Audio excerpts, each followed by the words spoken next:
Hey everyone, welcome back to another episode of Hustle at Work. And today we have with us Ms Anney Thomas, who is a mindful mentor. So, before I continue with who she is and what all work she does and for who, like with whom she works, first of all, as you know, Hustle at Work is a series of interview with industry experts where we bring the experts on this platform and we help you bridge the gap between the realities and between the preachings and teachings of normal people. So, if you wish to see this episode full, then do like, comment, share your views, do share it with your friends, and do not forget to subscribe to the channel. So here we go, and we welcome Ms Anney Thomas to this platform. We appreciate you spending some time with us and exploring this field of mindful mentoring. So we would like to know as to how do you work and what are your professional backgrounds?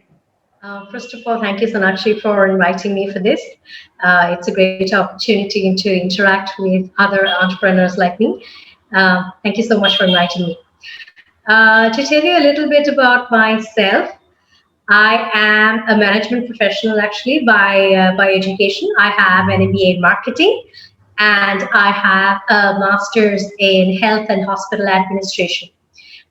This, professionally speaking, I come from a background with management experience from a lot of different sectors, including banking, healthcare, retail, and education.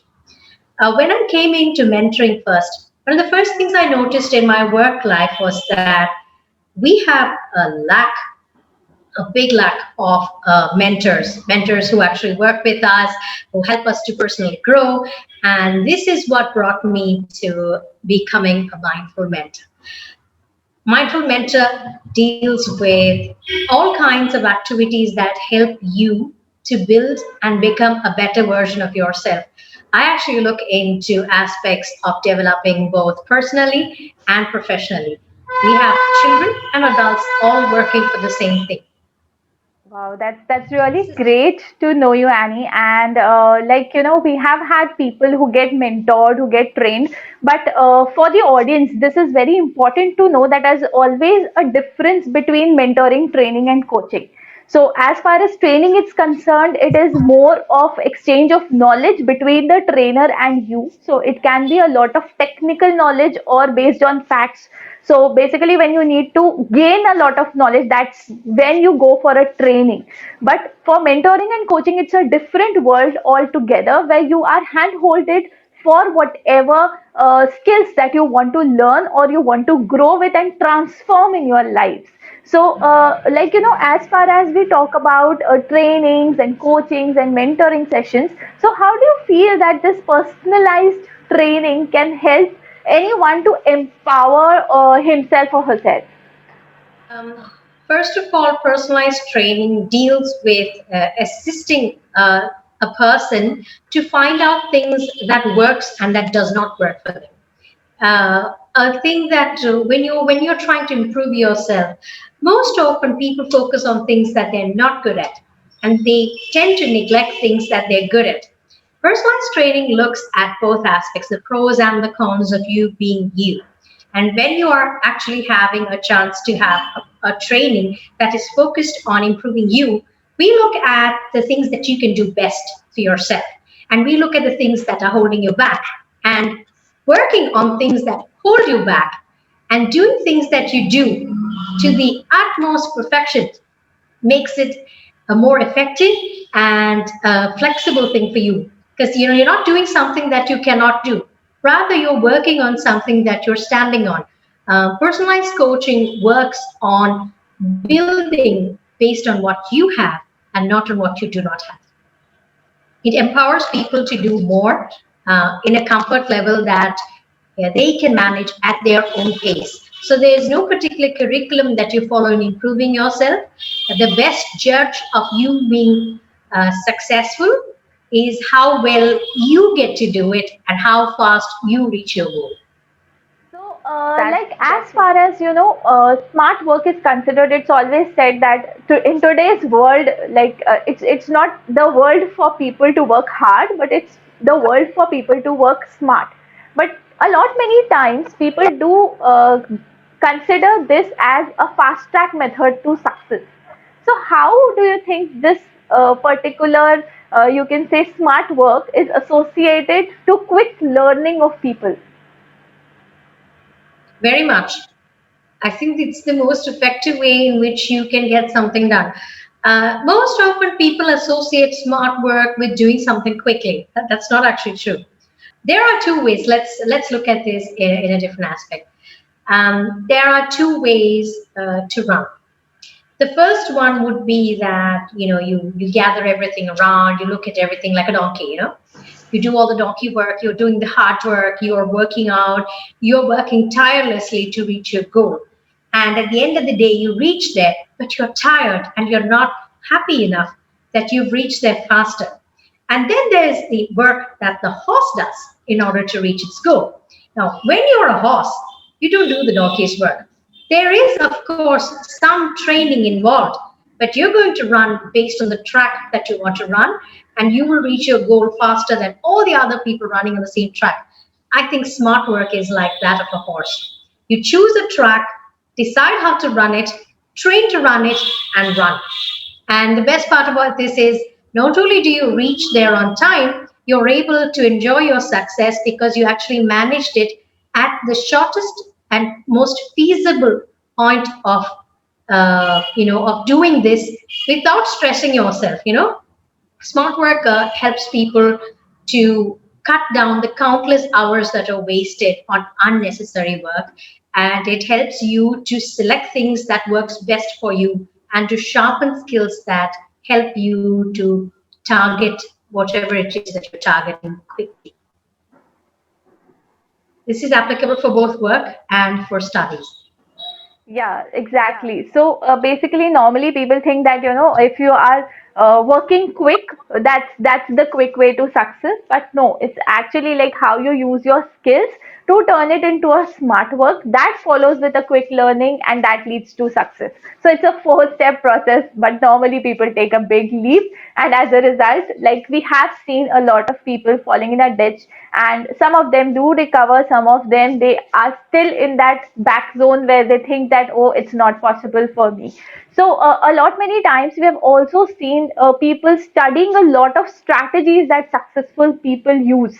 So, do you think this whole successful, this whole bunch of successful people, those who are ruling the world, the industrial world, are actually having some strategies behind their work? I believe so, but I think strategies are unique to people. There are some strategies that you can follow in order to get a certain pattern of success.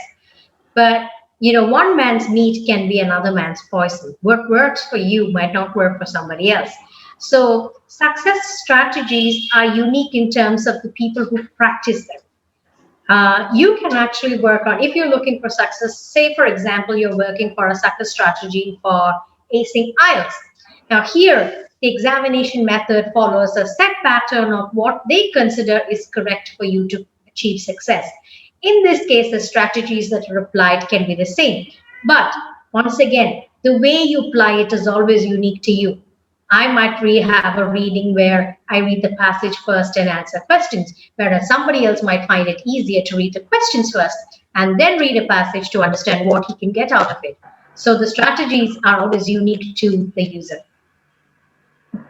That's really right. Even when I coach solopreneurs, I normally tell them that there'll be people who will say, that use this technology, use this platform, or use this kind of strategy to do your sales, or use this product building strategy. But every strategy doesn't works with everyone, so you have to see a lot that whether it fits within your model, whether it fits with your working style, if you can work on it or not, whether you have the capabilities to adjust with such strategies. So we have seen people failing just because of overworking also sometimes, although we have had people with great results due to overworking, but we have had people who have seen a lot of failures also just because they have overworked so much and they have entangled themselves within so much of strategies and thoughts and like what other people say, that they end Most up people being lost. Most people confuse hard work with strategies, and that's usually why we say that strategies are unique.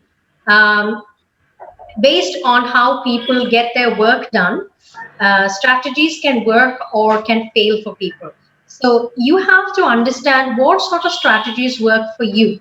For some people, hard work is a requisite for achieving success, whereas for others, it involves getting things done in a proper manner. Yeah, and also like when we are talking about this mentoring and training space, it has seen a huge hype in the last 1 year, where we have seen people just following this regime of going and training people like through various social media platforms, through various webinars that are happening around. So, but every mentor, like I mean, I duly respect all the training community members and everyone. So, from you personally, I definitely would like to know as to uh, what difference do you wish to create in this mentoring space? Um, I have to say that one of the major differences that I want to bring is the mentoring that is catering to various levels of learning. Uh, the way children learn is not how the school, the adolescents learn. And, when you teach young adults, it's different from how you teach professionals. So there's a various levels of mentoring that usually happen. And most programs do not cater to this.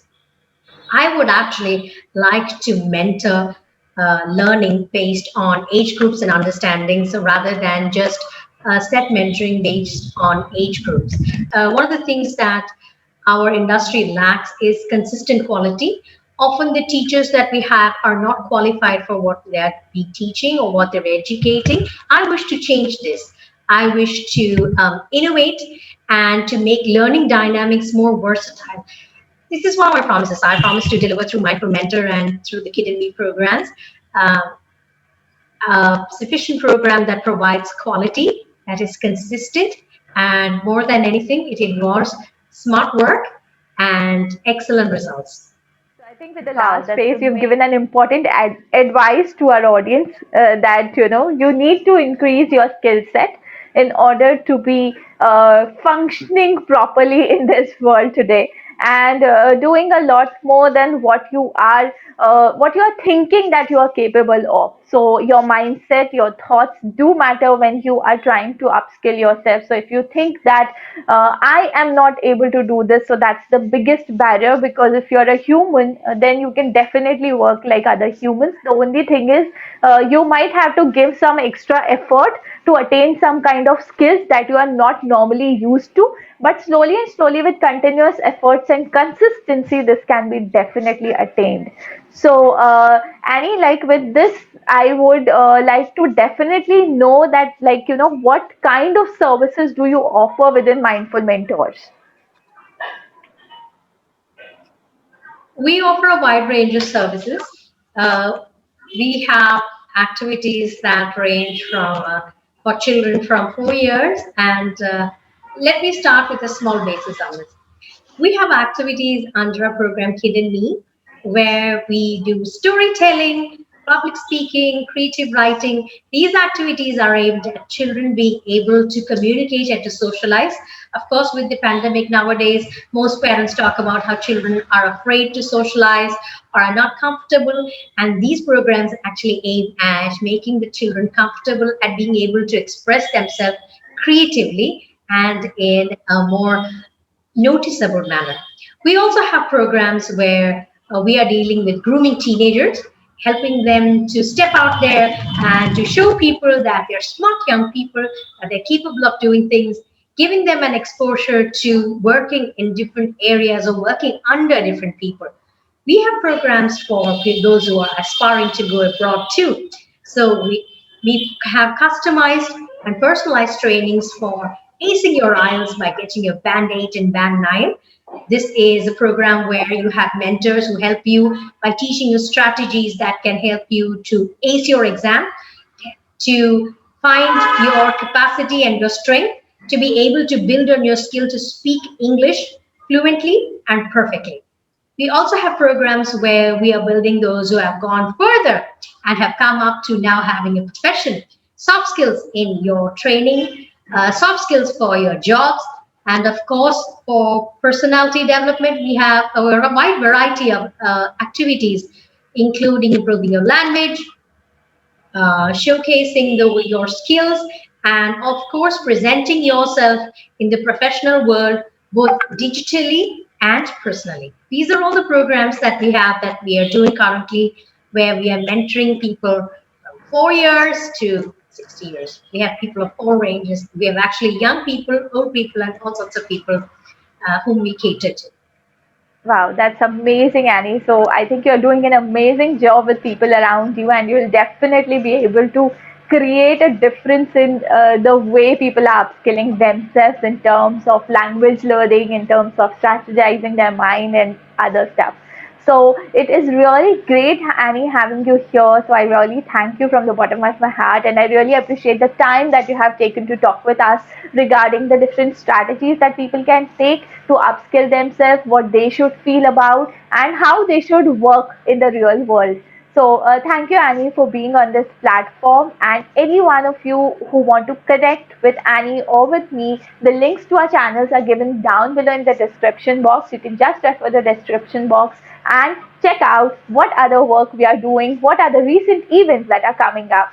Stay up to date by subscribing to our channel, and also do not forget to subscribe to the emailers list. The link is given below down in the description box. So thank you so much, Annie, for being with us today. Thank you very much, Saakshi, for having me on Mind Dynamics. This is a great experience.